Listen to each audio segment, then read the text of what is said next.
Hey guys, it's Spencer. I did my paper on coevolutionary relationships, so let me just go ahead and screen share so we can get there. And hopefully this will work out just fine. Okay, so yeah, once again, coevolutionary relationships. Just give us a brief introduction. My definition of coevolution is a lot longer in my paper, so I made sure to shorten it.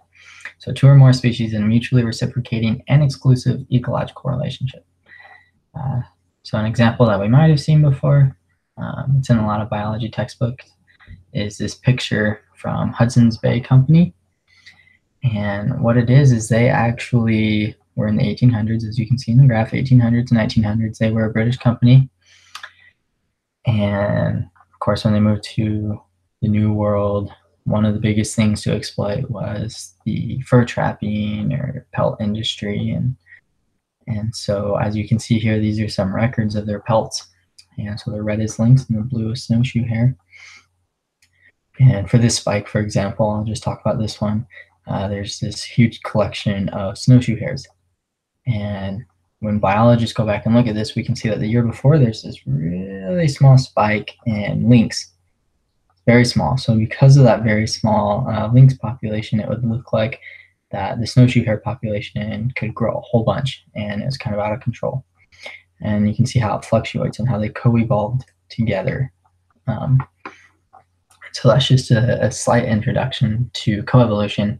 And as this is a predator-prey relationship, I'll actually be talking about mutually beneficial relationships, more specifically plant and pollinator coevolution.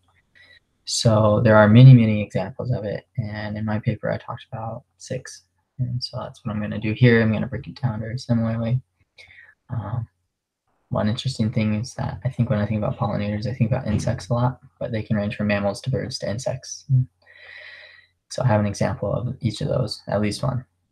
And then the plants involved are predominantly trees, but of course there are some perennial flowers. So my first example is between acacia trees or acacia ants. More specifically, the acacia tree, it's called the swollen thorn acacia tree. And I'll show you pictures later, so just bear with me. The way I organized it is that, so we have our acacia tree here, Vachellia cornigera, and this is what it is gaining in the coevolutionary relationship. So that's what's under each one. So this is what the trees will gain, this is what the ants will gain. So the trees in this example gain protection. The ants will attack any harmful insects that can be of harm to the tree. And they will also even attack the mammals that come up to eat the leaves, for example. So let's say if like a cow or a giraffe came up to start eating the leaves, the ants would actually go and bite its nose and face and, get off the tree. The other thing the plants gain is that they won't have any competition or very little competition to other plants. The ants will actually go out, and if there is a tree coming in contact with its host tree canopy, they'll go out and pretty much just bite the leaves away. And another thing that they've been documented doing is they'll go down and whatever seedlings or little trees that are sprouting up are around their host, they'll actually go down and cut them down so that their tree is going to get, the most nutrients in the area. It's got the highest chance. The ants in this relationship gain a food source, more specifically these things called Beltian bodies. And I'll show you a picture of those, but they're these little yellow balls on the end of leaves, and they contain a sugary nectar. So that's going to be the primary food supply for the ants. And then, of course, they get a home base. They get somewhere to start their colony inside these bulbous thorns, these swollen thorns. They're hollow, and so they can inhabit it. And interestingly enough, it doesn't cause any damage to the tree. Here's the pictures we have. You can see the holes in the horns that the thorns that they'll carve out, and then these little yellow Beltian bodies, which is where they get a lot of their food from. Take an example of figs and their pollinator wasps. The pollinator wasps, there's multiple wasps, so basically they just categorize them into the family Aegionidae. And then the figs, there are multiple figs, but the one focused on in the paper is Ficus sycamores. So these figs are pollinated, and they're pollinated by these female wasps coming up. And when they oviposit, which just means that they're laying their eggs through their ovipositor, which is it's like a reproductive organ. It's a tube. As they do that, the females will pick up pollen. Excuse me. And as they go from fig to fig, tree to tree, they're able to transfer that pollen. And so the figs will get pollinated that way, as well as when the babies will hatch inside, when the larvae hatch, they will too spread the pollen when they leave the fig.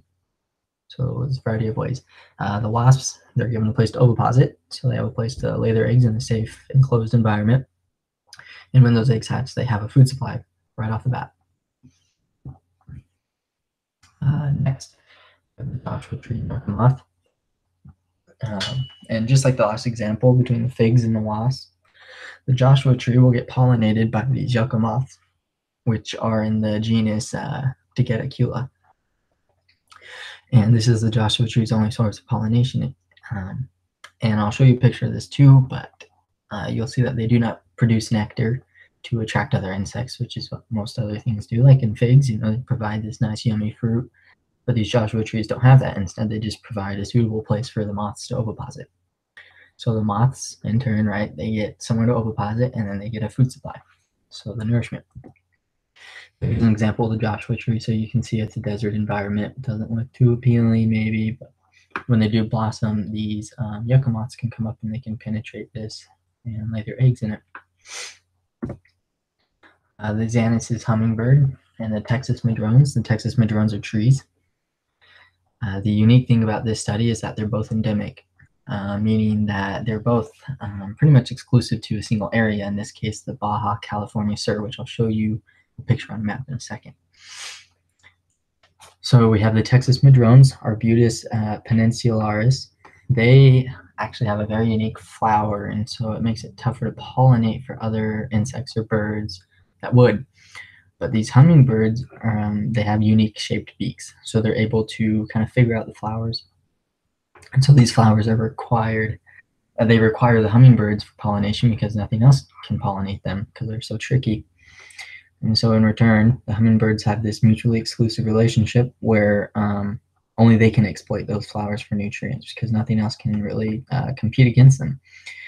And the other really cool thing is that the madrones, they blossom year-round, which is essential for the hummingbirds because they need something to eat during the winter months, and so that's their food supply. So these two guys are really cool because it's an endemic example. So they're kind of stuck together, and they've created this coevolutionary relationship where they have evolved to become interdependent. They need each other. So here is our Xanthus hummingbird, Baja California Sur. And then we have our Texas madrone flowers. They're kind of bulbous looking. But to talk about the endemic point again, you can see that there's these green areas, and then you have these dry desert areas, and then you have the ocean, of course. And so you have these little pockets where these trees are going to grow, and those birds are going to be pretty much zeroed in on them. So we've had insect examples, and then we just had a bird example, and now we're going to have a mammal example. So the tube-lip nectar bat, or the Enora fistulata, and the Centropogon nigricans, which is a tropical flower. As you can see in this picture, just like the last example, these flowers are very unique in that they have a very long corolla. So it's part of the flower. And because of that, it's very tricky for other organisms to pollinate them. However, the Enora fistulata have these tongues, and they've been able to evolve a thoracic glossal tube, which means their tongue can kind of be stored down here in their thoracic cavity, whereas other bats would have to store their tongues. They'd be limited to what they can fit in their mouth, their jaw. And so these bats have evolved to match this flower due to a selective pressure. It is suggested that the flower evolved first, and then the bats have evolved to match them and pretty much erase all competition in doing so, right? So these bats will then, when they come up to drink the nectar way down here with their long 6-centimeter tongues, is the pollen's going to rub off on their heads. And then when they go from flower to flower to flower, it's going to be able to transfer that pollen.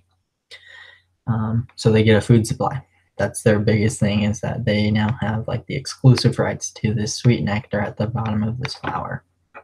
So these two have become mutually exclusive. They've co-evolved to pretty much just each other. They erase all competition that way. And then I have the leaf flower tree and leaf flower moths. So the trees are all, there's different ones, but they're all from the Glochidian genera, and then the moths are all from the Epicephala genera. So the trees in this relationship, just like our previous insect examples, is they are solely pollinated by these Epicephala moths. And the really cool thing about this example is that they co-radiate together, meaning these trees will spread throughout Southeast Polynesia. They'll go kind of island hopping from island to island to island, and these moths are able to follow them. And so these tree flowers are pollinated by being spread by the moths. So the moths can keep up with them pretty much. And so they've created this mutually exclusive or interdependent relationship in that sense. The moths, of course, once again, they get a place to oviposit. So as you can see here, it's ovipositing into the bud of this flower. And they also get a food supply, right, from the flowers. And so they have evolved. And then just some general conclusions. Coevolution has shown to be a formidable and effective mode of evolution. Previously, coevolution had never been really mentioned. It was just kind of, I don't know, tossed around. And now it's becoming a lot bigger thing in the field of evolution. There's more examples are being discovered every few years.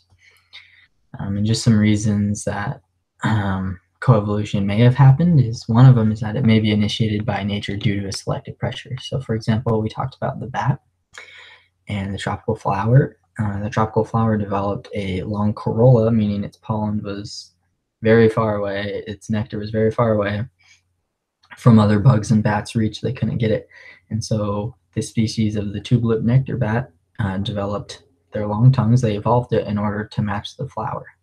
And it created this coevolutionary race from then. And now they rely on each other. So it's mutually exclusive.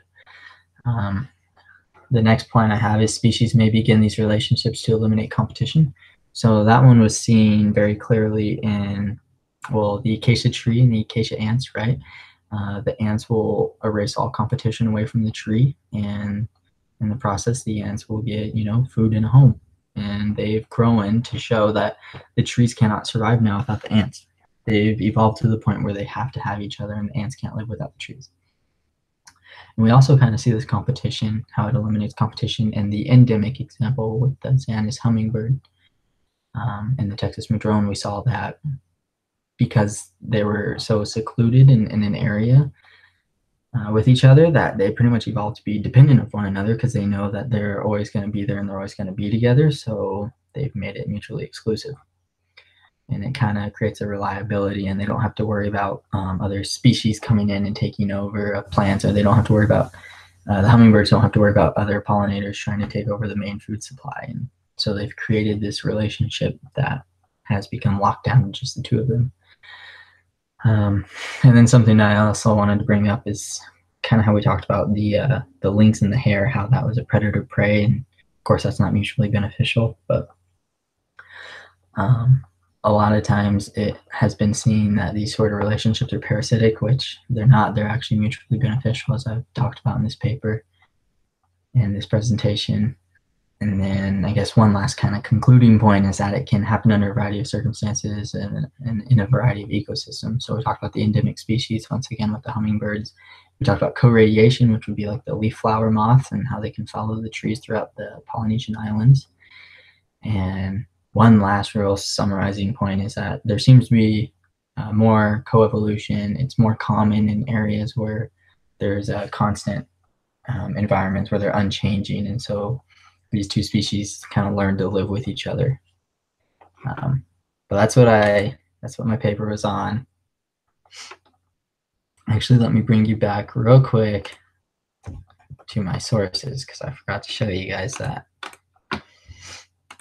Let me screen share once again.